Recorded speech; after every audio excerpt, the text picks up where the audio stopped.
अस्सलाम वालेकुम स्टूडेंट्स। इस लेक्चर में हम फ्लूइड मैकेनिक्स का लेक्चर नंबर 3 इस वीडियो लेक्चर में हम डिस्कस करेंगे। तो ये बेसिकली बेस्ड है आपके पास्कल्स लॉ पे। पास्कल का जो लॉ है बेसिकली क्या है, उसकी वैलिडेशन, उसकी जो डेरिवेशन है उसको हम देखेंगे और उससे रेलिवेंट जो एग्जांपल्स हैं या जो सिस्टम्स होते हैं फ्लूइड के अंदर जो डील करते हैं उनको हम देखेंगे। तो सबसे पहले हमें फ्लूइड प्रेशर का पता होना लाजमी है। लेट अस से हमारे पास कोई भी सरफेस है, कोई भी लेट अस ये एक सर्कुलर सरफेस है या ये एक स्क्वायर एरिया है या रेक्टेंगुलर एरिया है और उस एरिया पे कोई ना कोई फोर्स एक्ट करती है। वो जो फोर्स एक्ट करती है उस फोर्स को अगर हम उस पूरे एरिया पे डिवाइड कर देते हैं, मीन ये एक फोर्स एक्ट कर रही है इस एरिया के ऊपर और इस ये जो आपका एरिया है दिस सर्कुलर सेक्शन, इसका एरिया ए है। तो उस एरिया को अगर हम उस फोर्स पे डिवाइड करेंगे तो that will give us the pressure. Mean किसी भी फ्लूइड का या किसी भी चीज़ का कोई भी सिस्टम है आपके पास जिसको आप स्टडी कर रहे हैं और उसकी फोर्स किसी यूनिट एरिया पे या किसी एरिया पे स्टडी आप करते हैं, तो that force per unit area is known as the pressure. इस केस में चूंकि हम फ्लूइड को डिस्कस कर रहे हैं तो हम उस टर्म को स्पेसिफिक कर देते हैं कि ये फ्लूइड एरिया को डिनोट करती है। फ्लूइड एरिया क्या होता है? फ्लूइड, लेट अस से आपका जो वाटर टैंक होता है उसके अंदर फ्लूइड स्टोर्ड है। अब हम उसको करते हैं, ये वाटर टैंक है और उसके अंदर फ्लूइड स्टोर्ड है टिल दिस लेवल और ये कोई प्रेशर एक्सर्ट कर रहा है इस बॉटम पे। ये जो प्रेशर है इसकी वैल्यू कितनी होगी उसको जानने के लिए हमें इस फोर्स का नॉलेज होना और इस बॉटम का एरिया कितना है। अगर ये सर्कुलर टैंक है तो इसका डायामीटर आप देखेंगे, उस डायामीटर से आप एरिया फाइंड करेंगे, that will be equal to pi d square by 4। तो ये एरिया डिवाइड करेंगे आप अप्लाइड फोर्स पे तो you will get the pressure. अब इस प्रेशर के कुछ यूनिट्स होते हैं। मीन अगर आप फोर्स को देखें एसआई यूनिट्स के अंदर, फोर्स पर यूनिट एरिया है तो फोर्स का यूनिट न्यूटन होता है और एरिया का यूनिट मीटर स्क्वायर होता है। तो इसको हम न्यूटन पर मीटर स्क्वायर कहते हैं या शॉर्ट एब्रीवेशन में इसको पास्कल कहते हैं, क्योंकि पास्कल, ब्लासी पास्कल एक साइंटिस्ट था जिसने इसके बारे में कॉन्सेप्ट दिया था कि फ्लूइड्स, वो कोई भी चीज़ जो है वो किसी एरिया पे अगर फोर्स लग रही है तो that force divided by the area gives us the pressure. तो इसकी डेफिनेशन है, the pressure exerted by a fluid at any given point is defined as the force per unit area exerted perpendicular to any surface in contact with the fluid at that point। अब ये important है कि pressure हमेशा किसी भी surface पे perpendicular होता है, मीन 90 डिग्री पे होता है। अगर आप इस सरफेस पे प्रेशर मेजर कर रहे हैं तो 90 डिग्री पे लगने वाली जो फोर्स है वो इस पे प्रेशर एक्सर्ट करेगी। सेम केस में अगर आपकी सरफेस इंक्लाइंड है तो ये अगर इस पे फोर्स लग रही है तो हम इसके दो कंपोनेंट्स लेंगे, एक हॉरिजॉन्टल एंड एक वर्टिकल। ये जो फोर्स है normal force, this will act the pressure and this will act the shear stress. तो ये है प्रेशर की ही type but this is shear, या शियर प्रेशर या शियर स्ट्रेस इसको कहते हैं। तो परपेंडिकुलर फोर्स का होना लाजमी है और परपेंडिकुलर ही प्रेशर लगेगा किसी भी सरफेस पे। तो इस फ्लूइड प्रेशर को आगे डिस्क्राइब करने के लिए हमारे पास एक लॉ है जिसको हम पास्कल्स लॉ कहते हैं। दिस पास्कल्स लॉ, इसकी एक स्टेटमेंट है, it says that the pressure और intensity of pressure at a point in static fluid. अब पहली बात यह है कि हम स्टैटिक फ्लूइड की बात करेंगे। अब स्टैटिक फ्लूइड कौन सा होता है? जिसमें वेलोसिटी ऑफ फ्लो या velocity of fluid is equal to 0 metre per second और 0 फीट पर सेकेंड। तो जीरो वेलोसिटी वाले फ्लो के अंदर या जीरो वेलोसिटी वाले फ्लूइड के अंदर जब आप प्रेशर या इंटेंसिटी ऑफ प्रेशर चेक करते हैं किसी भी एलिमेंट की या किसी भी पार्टिकल की, तो वो हर डायरेक्शन में कांस्टेंट होती है। लेट अस से हम तीन एक्सेस ड्रॉ करें यहाँ पे। First axis is x, then y, और स्पेशल एक्सेस जो है जो स्पेस के अंदर है दैट इज जी। इन तीनों एक्सेस के अलॉन्ग जो प्रेशर लगेगा पी एक्स, इस एक्सेस पे पी वाई और इस एक्सेस पे जो प्रेशर लगेगा पी जी, इन तमाम प्रेशर्स की वैल्यूज सेम होंगी। इसको अभी हम प्रूफ करते हैं, यही इसकी डेरिवेशन है। P x will be equal to P Y and these both will be equal to P g. This statement, this mathematical formulation is known as Pascal's law. इसको डिराइव करना है तो उसकी स्टेटमेंट भी यही है कि इंटेंसिटी ऑफ प्रेशर या सिंपल प्रेशर किसी भी पॉइंट पे स्टैटिक फ्लूइड के अंदर वो हर डायरेक्शन में कांस्टेंट रहता है। अब इसकी डेरिवेशन के लिए हमें एक ट्रायंगुलर एलिमेंट चाहिए होता है। हम यहाँ पे इसकी जो बेस बनाते हैं, अज्यूम करते हैं कि आपके पास एक ट्रायंगुलर एलिमेंट है। अब ये ट्रायंगुलर एलिमेंट ही क्यों बनाते हैं, इसकी बेस ये है क्योंकि हमारे पास डायरेक्शंस तीन है, एक्स वाई एंड जी। तो हमें कोई फिगर भी ऐसी चाहिए जिसकी थ्री साइड्स हों। तो थ्री साइड्स वाली एक ही फिगर है जो ट्रायंगल है। लेट अस से हम कहते हैं ये हमारी सॉरी ये हमारी ट्रायंगल है, एक vertical side, horizontal side and this is inclined side. तो ये तीन पॉइंट्स हैं इसके। लेट अस से दिस पॉइंट इज ए, तीन कॉर्नर्स हैं बी एंड सी। ये एक्स एक्सिस के अलोंग है, ये वाई एक्सिस के अलोंग है, और ये स्लोपिंग इसका पार्ट है। तो मैं कहता हूँ ए से बी तक की जो लेंथ है that is this is known as d x. एक छोटा सा पोर्शन है, जो कि हम एलिमेंट ले रहे हैं, एक वाटर का छोटा सा आर्बिट्रेरी एलिमेंट है, जो भी आप कोई भी एलिमेंट ले सकते हैं। ये वर्टिकल वाई एक्सिस के अलोंग है, तो इसकी जो डेप्थ होगी that will be d y, और ये स्लोपिंग पार्ट है तो इसकी जो लेंथ होगी that will be D S. तो ये तीनों डायमेंशंस हैं। ये यहाँ से यहाँ तक डायमेंशन है, ये यहाँ से यहाँ तक वर्टिकल एक्सिस पे डायमेंशन है, और ये स्लोपिंग एक्सिस पे डायमेंशन है b to c d s. अब इन अगर हम कहते हैं हम तीनों सरफेसेस पे कोई ना कोई प्रेशर लग रहा है, तो उस प्रेशर की वैल्यू मेजर करने के लिए लेट अस से मैं कहता हूँ यहाँ पे प्रेशर लग रहा है F1 इस फेस पे। इस फेस पे एक प्रेशर लग रहा है नॉर्मल परपेंडिकुलर 90 डिग्री पे F2, और इस फेस पे एक प्रेशर लग रहा है F3। अब हम इसको F1 F2 F3 भी कह सकते हैं। ये सॉरी ये फोर्स है, तो मैं इसको कहता हूँ this is pressure P and is acting in x direction, this is pressure P acting in y direction. इसको मैं थोड़ा सा रेज करके दोबारा लिख देता हूँ।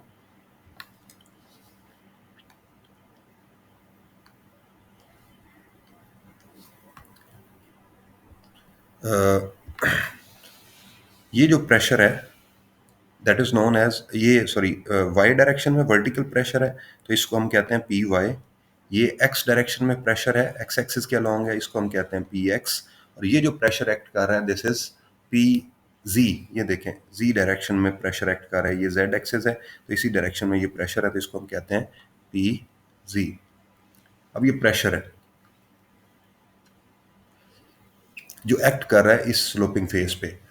अब इस स्लोपिंग फेस का एंगल कितना है with vertical, that is equal to theta.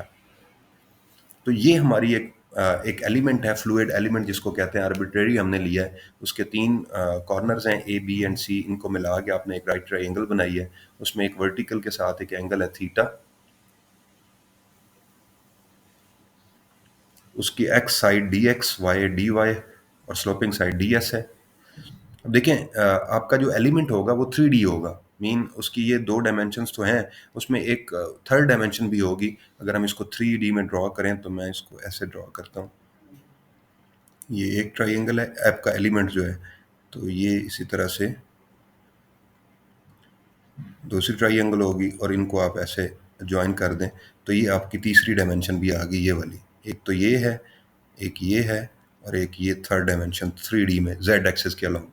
इसको आप लेते हैं 1, कंसिडर कर लेते हैं कि ये जो डायमेंशन है 1 है। आपने जो आपका एलिमेंट है फ्लूइड एलिमेंट, उसकी लेंथ आपने 1 ले ली। 1 किसी भी आप सिस्टम में हैं, अगर आप FPS सिस्टम में हैं तो 1 फीट ले लें, अगर आप यूनिट सिस्टम में जा रहे हैं तो 1 मीटर ले लें, या 1 मिलीमीटर, जो जिस भी सिस्टम में हैं आप। सेंटीमीटर्स में हैं तो 1 सेंटीमीटर होगी, तो इधर भी 1 होगी, इधर भी 1 होगी। तो इस फेस का आपने एरिया कैलकुलेट करना है कितना होगा। ये जो आपका इंक्लाइंड फेस है इसका एरिया, अब देखिए इसकी इस लेंथ को हमने क्या कहा है, ये वाली लेंथ इंक्लाइंड लेंथ, ये डी एस है। तो इसका एरिया कितना होगा, D S length into width, और विड्थ यहाँ पे 1 है, तो ये एरिया होगा आपका डी एस इंटू 1। तो अगर इस प्रेशर को हम फोर्स में चेंज करना चाहते हैं तो आपने इस लास्ट स्लाइड में अगर हम देखें, यहाँ पे देखें, अगर आपको फोर्स चाहिए, फोर्स और pressure force that is equal to pressure into area. तो वो कितना प्रेशर है पी जी, अगर एरिया से मल्टीप्लाई करेंगे this will B P g into d s into 1। तो एरिया, स्लोपिंग सरफेस का एरिया कितना है, डी एस इंटू 1। इसी तरह से अगर बॉटम वाला फेस, ये वाला फेस देखें, नीचे वाला जो फेस है बॉटम से नज़र आ रहा है नीचे से, तो उसकी एक डायमेंशन, ये वाली डायमेंशन तो पी एक्स डी एक्स है, लेकिन इस साइड पे जो डायमेंशन है वो 1 है। तो आपके जो ए सी फेस का एरिया है तो आप लिखेंगे area of face a c that is equal to d x multiply by 1। इसी तरह से आपका जो area of a b face है that is equal to d y into 1।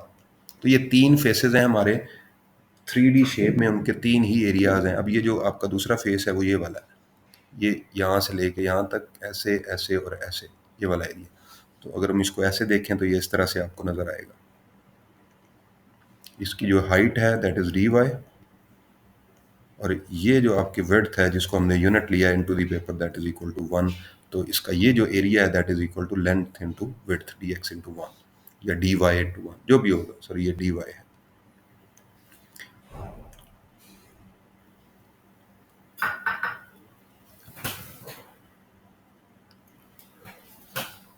अब होगा क्या, जो आपने तीनों फेसेस पे, ए बी फेस पे, ए सी फेस पे और बी सी फेस पे आपने फोर्सेस फाइंड करनी है। तो सबसे पहले हम जाते हैं force on face a b निकालते हैं। Force on face a b that is equal to, अब ए बी फेस पे प्रेशर कितना लग रहा है, पी वाई, और सॉरी पी एक्स, और इसका एरिया कितना है, डी वाई इंटू 1, ये वाला डी वाई इंटू 1, ये ए बी फेस का एरिया है। तो हम इसको लिखेंगे p x to d y into 1 multiplication sign के साथ, ये एक आ गया। अब सेम जाए आप फोर्स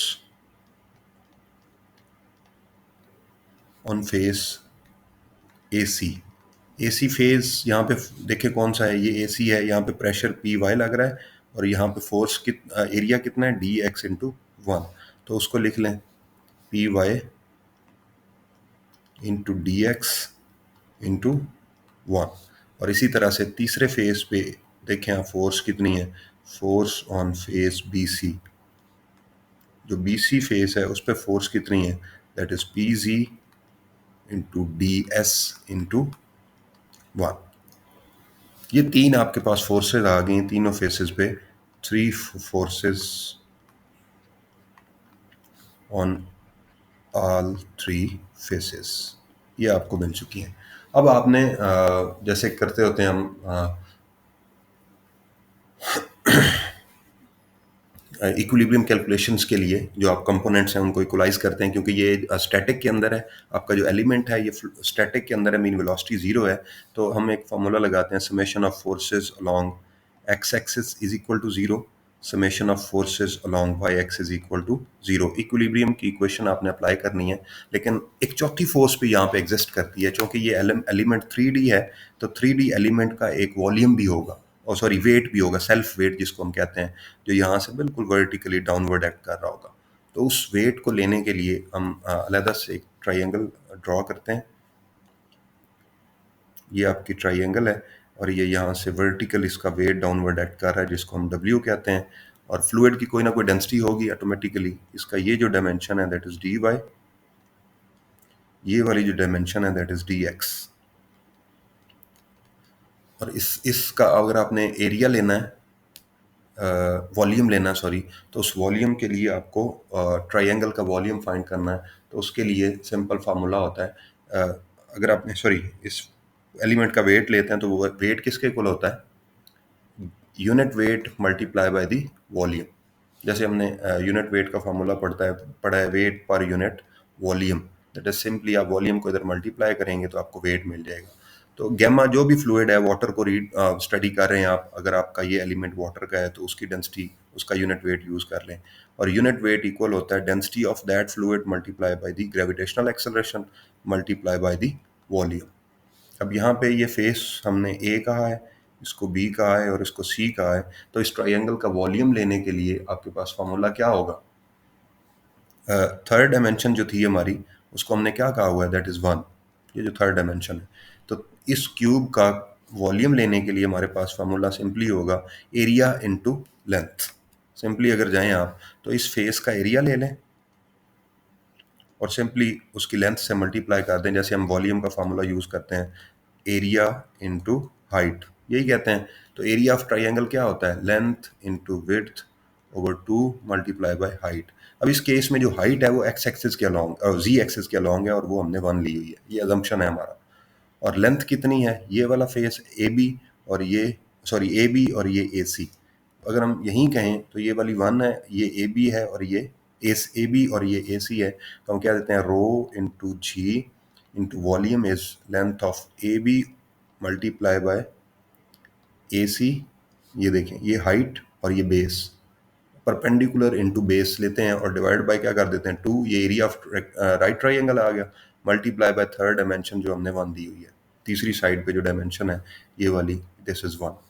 तो ये आपके पास self weight of the element आएगा, rho g into a b की वैल्यू हमने डी वाई ली हुई है, इसको डी वाई एज्यूम किया और ये डी एक्स है, तो हम इसे कहेंगे d y into d x. ये आपके पास वेट आ गया। This is fourth force which is acting vertically downward. तो हमारे पास 4 फोर्सेस हैं। अगर मैं इनको यहाँ पे दोबारा से ड्रॉ करूँ एलिमेंट बना के, ये आपकी ट्राइंगल है, यहाँ पे एंगल थीटा एग्जिस्ट करता है, ये एक वेट है जो वर्टिकली, ये भी एक फोर्स बन गई। अब ये एक्ट कर रहा है W that is equal to rho g d y d x.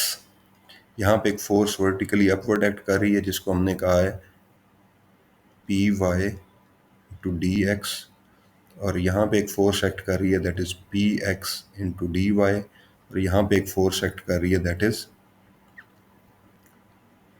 P g into d s. ये सारी फोर्सेस जो हमने यहाँ पे निकाली हैं, ये p x d y, p y d x and P g d s. ये अब देखें यहाँ पे ये फोर्स हॉरिजॉन्टल है, पी एक्स डी वाई, ये दोनों फोर्सेस वर्टिकल हैं, but this force is inclined. अब ये कितनी इंक्लाइंड है उसके लिए हमें इसका एंगल डिटरमिन करना है कि ये कितने एंगल पे बेसिकली लग रही है, इसका अपना एंगल कितना होगा। तो उसके लिए हमें एक्स एक्सिस ड्रॉ करना है कि एक्स एक्सिस के साथ वो कितना एंगल बनाती है।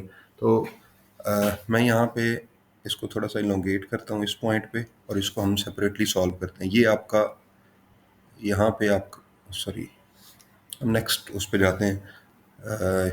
ये वर्टिकल लाइन है, ये आपकी इंक्लाइंड लाइन है, इस पे एक फोर्स लग रही है यहाँ पे इस तरह से, that is equal to P g d s, और यहाँ पे एंगल थीटा है। और यहाँ पे आप जाएं, जाहिर है ये अगर इस एंगल पे घूमा है थीटा पे, तो यहाँ भी एंगल कितना होगा, ये भी रोटेशन थीटा की होगी। तो यहाँ एंगल कितना बचेगा, 90 माइनस थीटा। इसी तरह से वर्टिकल एंगल पे जाएं तो यहाँ ये एंगल थीटा बनाती है, तो यहाँ कितना बन, सॉरी ये थोड़ा सा उलट हो गया, इसको मैं दोबारा से ड्रॉ करता हूँ।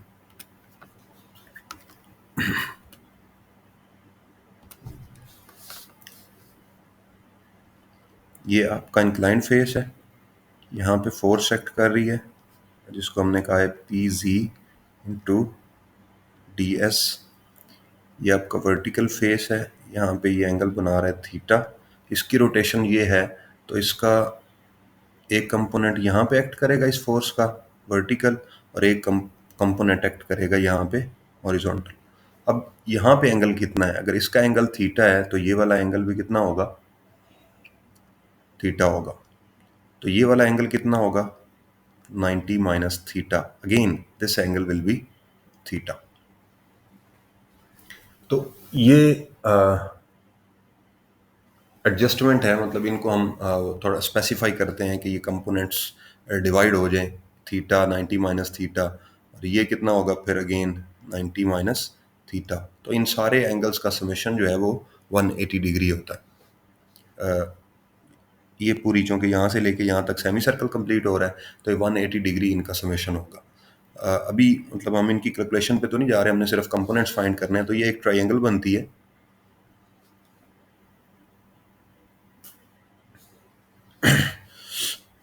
इस तरह से रेक्टेंगुलर कंपोनेंट्स की इस फोर्स की। अब ये जो फोर्स है ये कितनी है, P Z into d s, ये इसका एक्स कंपोनेंट है, और इधर से इसका वाई कंपोनेंट ये आएगा।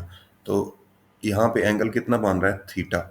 इस फोर्स का, जिसको हमने कहा है कि ये अलॉन्ग द जी एक्सिस लग रही है, इसके दो कंपोनेंट्स, एक वर्टिकल और एक हॉरिजॉन्टल, क्योंकि बाकी सारी फोर्सेस हमारे पास, तीनों फोर्सेस हॉरिजॉन्टल है।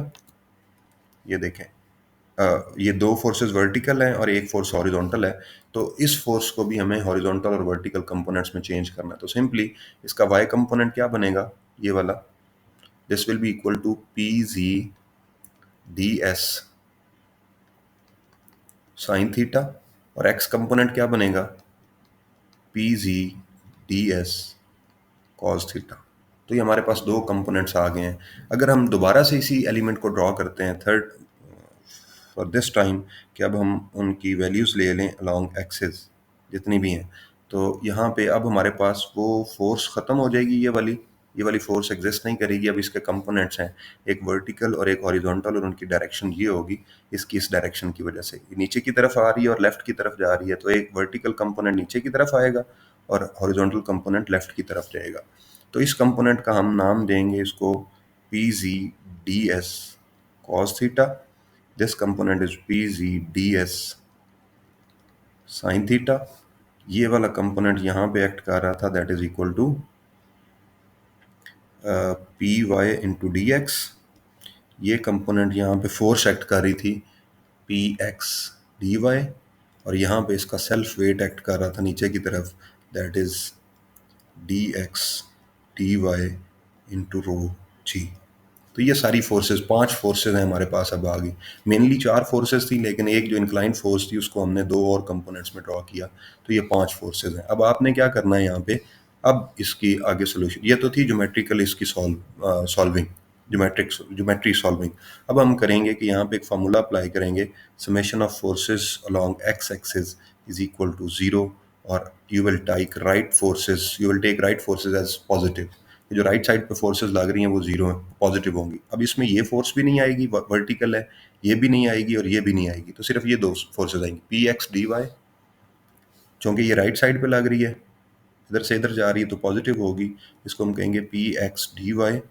और ये लेफ्ट साइड पे आ रही है तो ये माइनस होगी, p g d s cos theta is equal to zero.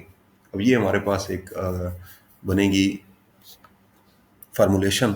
अगर हम इसी को इसी तरह से पी एक्स डी वाई, ये माइनस दूसरी साइड पे लेके जाएंगे तो शिफ्ट हो जाएगा, that is equal to P g, ये पॉजिटिव होगा, डी जेड कोस थीटा। दोबारा से हमें ट्राइंगल बनानी पड़ी, आपने बार बार नहीं बनानी, सिर्फ इसको समझने के लिए मैं बार बार ट्राइंगल्स बना रहा हूँ ताकि हमें सारी चीज़ें समझ आ जाएं। ये डी वाई है, ये डी एक्स है और ये डी एस है, और एंगल यहाँ पे बन रहा है थीटा का। थीटा के सामने वाली साइज परपेंडिकुलर होती है, 90 डिग्री बन रहा है, तो ये वाली साइड बेस होगी और ये वाली साइड आपका हाइपोटेन्यूस होगा। अब देखें यहाँ पे x और z है, अब इन x और z को आपस में रिलेट करना है आपने। मेन ये dy और ये जो साइड है ये ds है, इसको आपस में रिलेट करना है आपने। तो ये कैसे करेंगे, मेन ये dy ये वाली साइड और ds इस ये वाली साइड, इसको आपस में रिलेट करें।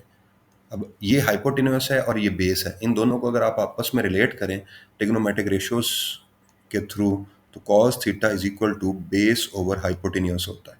अब हमारे केस में जो बेस है दैट इज डी वाई, और हाइपोटेन्यूस जो है दैट इज डी एस।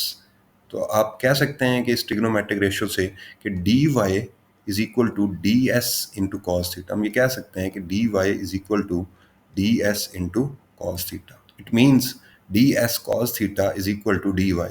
ये जो डी एस कॉस थीटा है, इसको हम किसके इक्वल कह दें, डी वाई के इक्वल कह देते हैं। Simply p x d y is equal to P g into d y. ये डी वाई और डी वाई सेम है, आप इन दोनों को कैंसिल कर दें तो क्या आंसर आएगा, p x is equal to P g. It means that x direction में और वाई जी डायरेक्शन में जो लगने वाले प्रेशर्स हैं दोज आर सेम। हमने उसी एलिमेंट को सॉल्व किया है, हमारी कोई और नहीं थी इसमें चीज़ जिसको हमने एज्यूम किया हो। तो उसमें it is it is clarified that p x is equal to P G. अब इसी तरह से हम क्या करेंगे, वाई, अब यहाँ पे तो हमने क्या किया, summation of forces along x axis is zero, अब हम summation of forces along y axis zero लेंगे।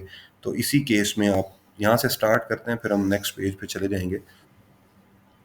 Summation of forces along y axis is equal to zero. Condition है कि आपने अपवर्ड फोर्सेस को पॉजिटिव लेना है। अब अपवर्ड फोर्स ये है पी वाई डी एक्स, इसको लें पी वाई डी एक्स। ये डाउनवर्ड वेट लग रहा है तो इसको माइनस लेंगे, minus rho g d x d y, और फिर ये एक फोर्स नेगेटिव लग रही है, इसको भी माइनस करेंगे, minus p g ds sine theta is equal to 0। अब यहाँ पे आप इनकी वैल्यूज को पुट कर दें,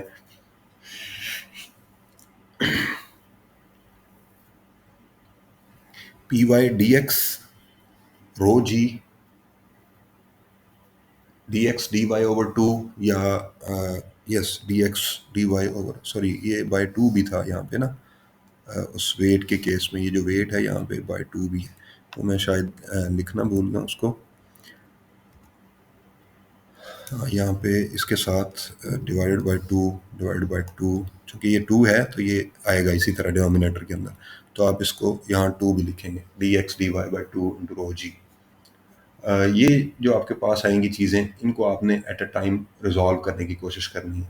अब इसको सॉल्व करने की कोशिश करेंगे, p y d x minus p g d s, और ये साइन थीटा साथ आ रहा है। अब यहाँ पे वो कहते हैं कि जी साइन थीटा जो है डी एस साइन थीटा, इसको आपने कन्वर्ट करना है again according to this triangle. फिर अब देखें डी एक्स में और डी एस में आपने रिलेशन ढूंढना है, तो साइन थीटा क्योंकि परपेंडिकुलर और आइपो है, तो sine theta is equal to perpendicular is d x और this is d s, theta this is theta, theta के सामने जो साइड होती है उसको परपेंडिकुलर कहते हैं, तो ये d x over d s होगा, तो d x will be equal to d s sine theta. तो आप इस डी एस साइन थीटा की जगह पे डी एक्स भी लिख सकते हैं, तो आप यहाँ पे लिखें p y this p y into d x, और ये माइनस पी जी इंटू ये डी एस साइन थीटा की जगह क्या लिखेंगे, d x minus rho g, और d x d y by two है।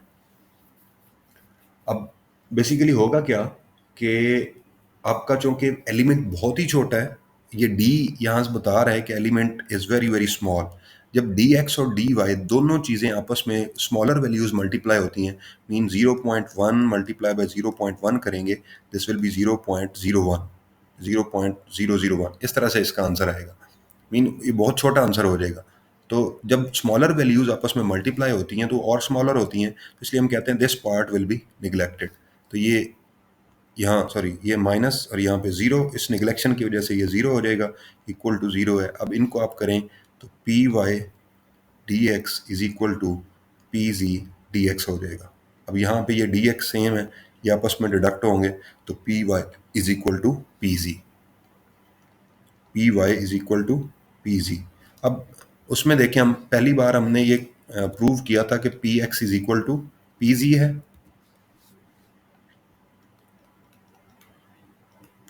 इसको आप कहें इक्वेशन नंबर 1, और दूसरे में हमने प्रूव कर लिया है कि p Y is equal to P g है, तो इक्वेशन नंबर 2।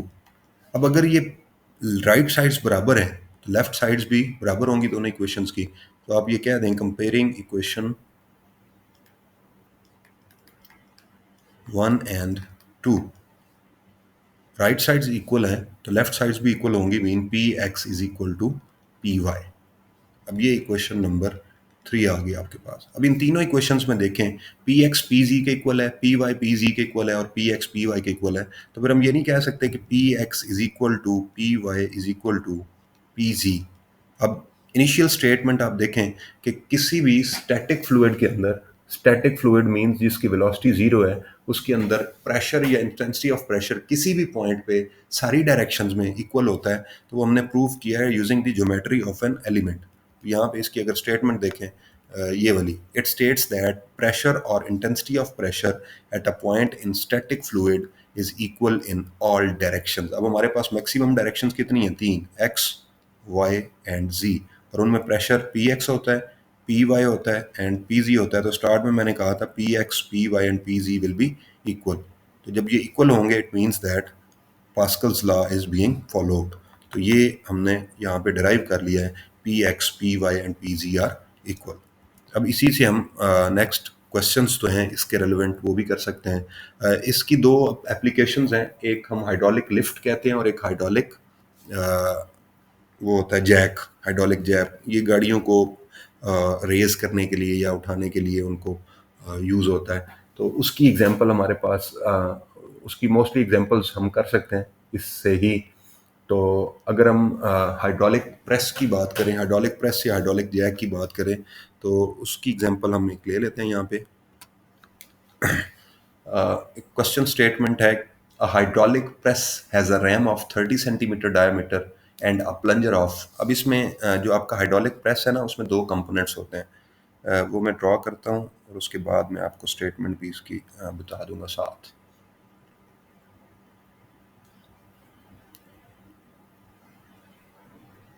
ये इसके दो कंपोनेंट्स हैं, एक का एरिया लार्जर होता है और इसका एरिया स्मॉलर होता है। जो स्मॉलर एरिया वाली चीज़ है उस पर आप फोर्स अप्लाई करते हैं।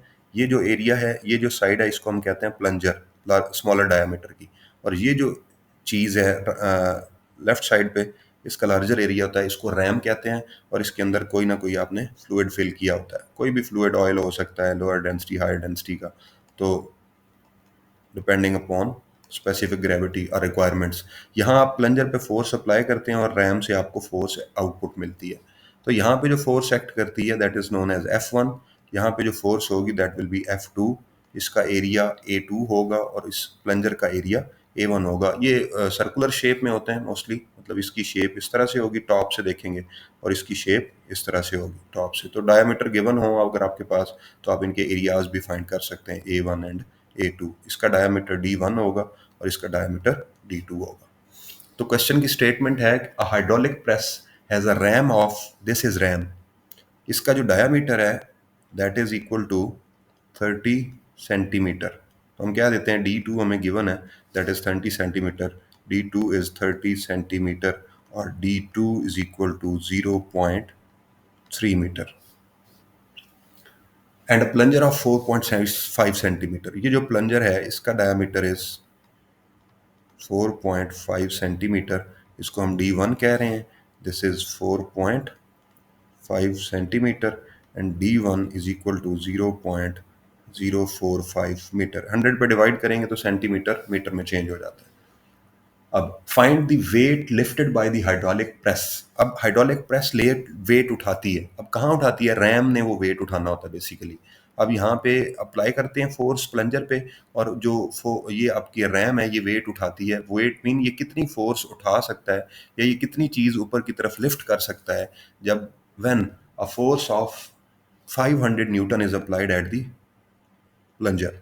अगर प्लंजर पे आप 500 न्यूटन उठा वेट अप्लाई फोर्स अप्लाई करते हैं या वेट अप्लाई करते हैं, तो ये रैम कितना वेट उठा सकती है। ये बेसिकली एक मशीन है जो कम फोर्स को ज़्यादा फोर्स में कन्वर्ट करने के लिए यूज़ होती है। इसको हाइड्रोलिक प्रेस कहते हैं। इसका नाम हाइड्रोलिक लिफ्ट या हाइड्रोलिक प्रेस है।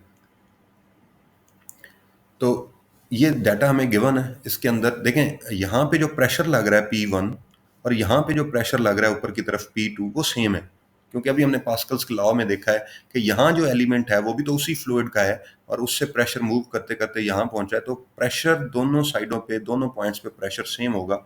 It means we can say that according to Pascal's law P1 is equal to P2। Pressure at first point is equal to pressure at second point. या हम simply ये कह सकते हैं, pressure at plunger point is equal to pressure at ram. अब plunger पे pressure कितना होगा, that is equal to force per unit area. Force on the plunger and area of the plunger will be equal to pressure of ram क्या है, force of the ram over area of the RAM.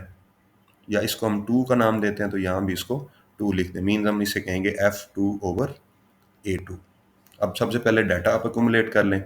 F1 कितना है, given data जो है that is 500 Newton.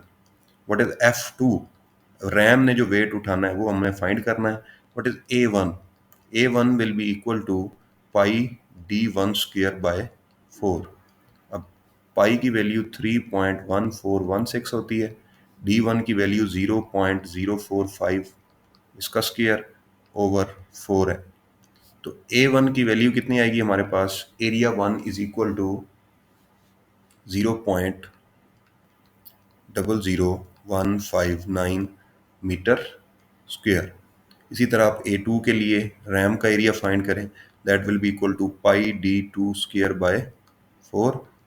What is pi, वही 3.1416, D2 is 0.3 इसका square by 4। इसका area लेंगे that will be equal to 0.0 7068 metre square.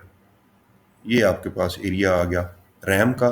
This is area of plunger. अब देखें आपके फार्मूले के अंदर चार वैल्यूज हैं, F2, A2, F1 and A1। अब यहाँ पे आप वैल्यूज पुट करें और जो पॉसिबल आंसर है उसको कैलकुलेट करके आपने लिख देना है। What is F1? F1 is 500 newton over what is A1? 0.00159 metre square is equal to what is F2? वो हमने फाइंड करना है, जो वेट वो उठाएगा रैम। और what is area? 0.07068 metre square. ये मीटर स्क्वायर इस मीटर स्क्वायर से कैंसिल हो जाएगा। और ये चीज़ चूँकि हमने F2 फाइंड करना है तो we have to make it alone, ये अकेली रह जाएगी। ये चीज़ इधर डिवाइड हो रही है तो this will be cross multiplied on this side. तो हम ये कह सकते हैं कि 500 newton multiply by 0.07068 divided by 0.00159 equal to F2। जब आप कैलकुलेशंस करेंगे F2 का आंसर आएगा हमारे पास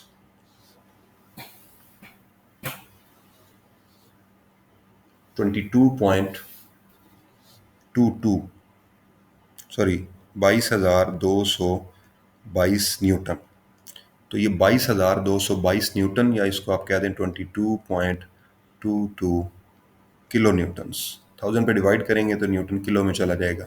इट मीन्स दैट कि अगर आप इस साइज़ के हाइड्रोलिक प्रेस के अंदर 500 न्यूटन की फोर्स अप्लाई करते हैं प्लंजर के ऊपर जिसका डायामीटर 4.5 सेंटीमीटर है, तो 30 सेंटीमीटर का जो रैम है उस वो जितना वेट उठा सकता है उसकी अमाउंट है 22,222 न्यूटन्स और 22.22 किलो न्यूटन्स। तो ये हाइड्रोलिक प्रेस या आपके जो हाइड्रोलिक जैक होते हैं उनकी ये फॉर्मेशन या उनकी वर्किंग होती है बेसिकली कि आप कम फोर्स लगा के, लीस्ट अमाउंट ऑफ फोर्स लगा के हैवियर जो वर्क है, या जैसे आप जैक लगाते हैं अपनी गाड़ी के नीचे, हाइड्रोलिक जैक जिसको कहा जाता है या जैक सिंपल, तो आप कम फोर्स लगा के उसका इतना हैवी वेट गाड़ी आप सिंपल हाथ से उठाना चाहें तो नहीं उठा सकते। लेकिन अगर आप जैक लगा के उठाएं तो आपके हाथ से, एक हाथ से, आप दोनों हाथों से उठाएंगे नहीं उठाई जाएगी, लेकिन जैक लगा के आप एक हाथ से भी मूव करते हैं तो वो गाड़ी आराम से उठाई जा सकती है। So this is all about the Pascal's law of pressure and pressure of a fluid. See you in the next video with a new topic. Till then, take care. Allah Hafiz.